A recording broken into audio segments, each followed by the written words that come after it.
comment mettre un étai? Pour mettre un étai, déjà premièrement, il faut le savoir qu'il faut le garder à l'abri. À l'abri de la pluie par exemple, car sinon l'étai, eh ben, il va coincer. S'il coince, tu peux le prendre, le mettre contre une surface comme un trépied ou ce que tu veux, et tu le bloques comme ça, il va se décoincer. Une fois qu'il est décoincé, je te conseille de prendre du dégrippant, du super dégrippant, WD-40. Et tu en mets un peu comme ça. Ça va pas lui faire du mal. Au contraire, il va apprécier. Donc, pour mettre un étai, tu peux venir s'il te plaît? Déjà, il faut mettre une planche au sol. Premier boulot.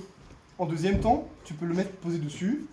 Tu as juste à le monter. Tu vois, ensuite tu as une goupille. Donc là, tu vas la mettre, la goupille, dans le trou.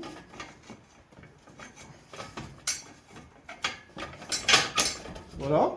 Le mieux, c'est qu'il soit le plus proche de cette fermeture. Donc là, tu le mets bien sur ta planche en droit.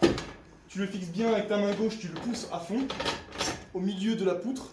Et là, il ne faut pas que le trou soit ici. Il faut vraiment qu'il soit plus proche de cette goupille.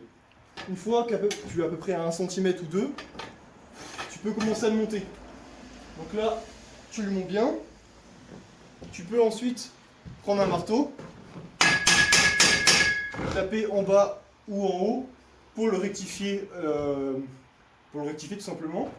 Et ensuite, pour fermer, tu peux prendre ton marteau, le coincer à l'intérieur et tu as beaucoup plus de force. Et ça permet à la goupille de vraiment être solide. Donc là, c'est ce que je fais. Tac, voilà. Donc, l'étai, c'est très important pour tenir un support.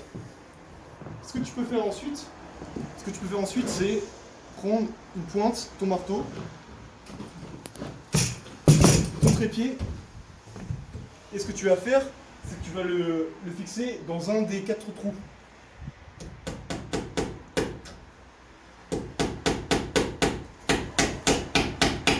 Ensuite, tu le remplis qu'à la moitié. Tu le coinces qu'à la moitié, et là,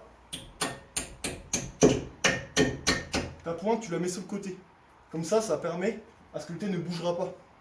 Donc si tu as bien mis une planche, l'étai par-dessus, la poutre, que tu l'as bien serrée, et que tu as bien mis ta pointe, ça bougera sans aucun problème. Donc voilà.